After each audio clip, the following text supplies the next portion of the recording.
The anime adaptations of Junji Ito's works have a shoddy reputation to say the least, but as a manga author, he's generally considered the GOAT of the horror manga genre. So around 5 years ago, when the first trailer for this Uzumaki anime adaptation dropped and it looked like this, I think the majority of the fanbase was filled with cautious optimism. I mean, this art style is arguably the best approach to adapting any horror manga, and this more faithful approach to adapting the source material is exactly the kind of things fans have wanted for many years, for many series now. So, how did Uzumaki turn out?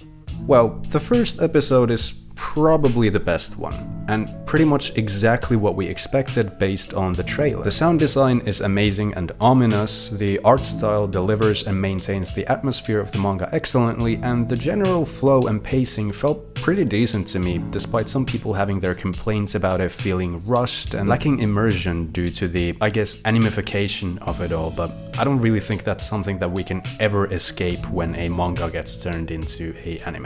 But I think I'm either gonna be really brave or really stupid to say this, but I think people are kinda looking at the manga with rose-tinted glasses, cause to me the pacing of it always felt a little hectic to begin with. And mind you, I love this manga regardless, I'm not just saying that as a hater or anything. I think the thing with Uzumaki is that it's less scary and more gross and uncomfortable. The infatuation with spirals is eerie as fuck, and the body horror aspects of using the real spiral-shaped things found in the human body and in nature are what get to me the most. And for some people, maybe they're looking for something else from a horror story, and Uzumaki just might not deliver that something, no matter which version you decide to consume. Junji Ito is also known for his excellent page turns, which is a extremely difficult art to convert into an animated format. I think this is the second most iconic page of the manga, and in the anime, it doesn't quite have the same impact as the page turn, but I wouldn't say it was executed poorly either. I mean, it was either this or a straight up jump scare, and I personally do prefer the approach they went with. A scene in this first episode that never really hit me that hard in the manga is the cremation. This was always just kinda creepy to me, but in the anime adaptation it made me extremely uncomfortable. The screams of despair Shuichi's mother lets out at this part and her genuine descent into madness really made this scene. This is why I've always thought that sound design and voice acting are such a massive benefit for anime versus manga, because the brain simply doesn't react as strongly to capital letters and exclamation marks as it does to just the straight up screaming at the top of your lungs. A+ for the voice actor and director, great job on that one. But that's not to say that animation isn't extremely important as well. Of course it is. It's the main reason people gravitate towards anime instead of manga after all, and this is where we get to the biggest controversy surrounding the Uzumaki anime adaptation, episode 2 and its god-awful chase sequence, and later on episode 4 and its PNG cutout brain fart. Episode 2 has gotten a lot of flack for having some god-awful animation. I heard of the controversy before binge watching the entire show today, and I was expecting to be essentially dying of cringe throughout the whole thing based on the comments on it, but when I started the second episode, surprisingly, most of it was pretty decent, no? Am I crazy actually? Am I actually smoking weed for this one? Maybe I've just watched some ass anime in my days.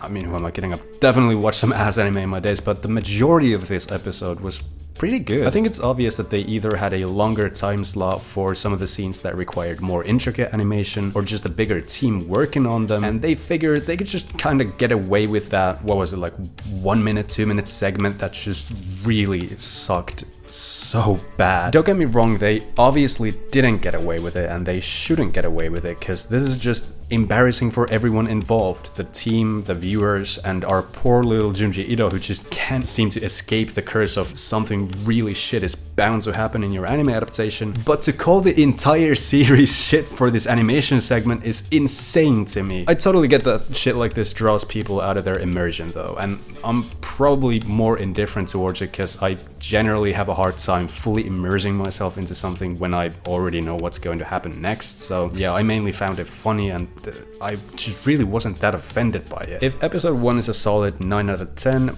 I'd drop episode 2 to like a 7 out of 10. Yes, this segment sucks, no, they shouldn't get away with it, and yes, they deserve all the criticism for it, But if we start dismissing entire series for one shitty animation sequence, you'll start to realize that you might have to start dismissing a lot of incredible series and a lot of your favorite series. So yeah, I don't know, that's my 2 cents on that. Episode 3 really bounces back big time though. I couldn't tell you one poorly animated segment in this episode, although maybe someone could point out something minor, but there certainly isn't a fuck up of the same caliber as this. Episode 3 is the reason I'm not willing to call episode 1 the definitive best episode, cause this one made me way more uncomfortable, and I think it succeeds in the horror aspect better than episode 1. However, that's biased and kind of an unfair competition given that the chapters that episode 3 comprises of are some of my favorite chapters in the original manga. That being said, there's a certain charm to the first episode that makes it hard to pit these against each other. However, the horror cake goes to episode 3 in my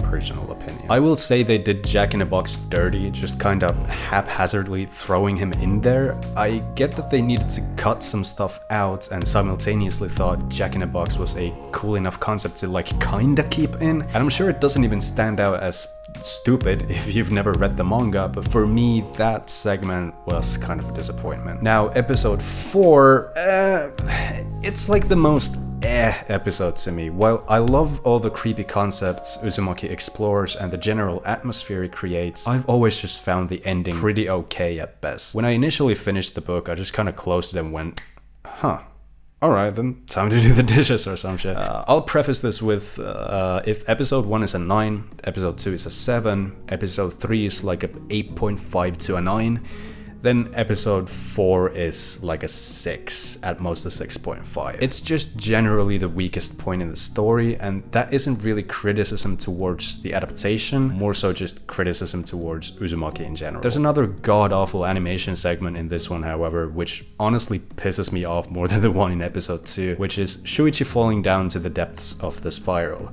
It's literally just a PNG floating down in such a lazy way, and it's in the final climax of the story, like holy shit. I'm cool with laughing off 2 insignificant side characters and their pops running all goofy ass on the beach for a minute or 2, but this is just vile. It's honestly kinda insane to me that they ran out of time here. And how is this the solution they arrived at? Like a way better alternative would have been just a still image of Shuichi's POV looking at Kyrie and just showing her getting increasingly smaller as he's falling down, but this is just goddamn. However, I'll stand by my word and say that this fuck up still doesn't discredit the entire adaptation, but it does sting kind of a lot. Overall, is the adaptation perfect? Obviously not, and thankfully I don't think anyone in their right mind expected it to be perfect either. Is it good though? Yeah, I genuinely think it's good. As someone who's read the original manga more than 5 times at this point and even given it to my friends to read, I would recommend this anime for someone who either likes the original or maybe even as an alternative if someone really doesn't want to read manga. I'm actually excited to watch it again in a bit just to see how the English dub sounds. So I guess that's a good side. I want to watch it again, at least in some form. Because while it's not perfect, it's really not that bad. And I think the internet is overreacting to it, and I will die on that hill. But what do you think? Thanks for watching this video. All the music you hear in this is stuff that I made, and it's available on my Spotify, link in the description. Don't forget to like and subscribe. Thank you to all my patrons, and a special shout out to Tier 3 Freak Crimson Nomad. Stay safe and don't forget to wash behind your ears.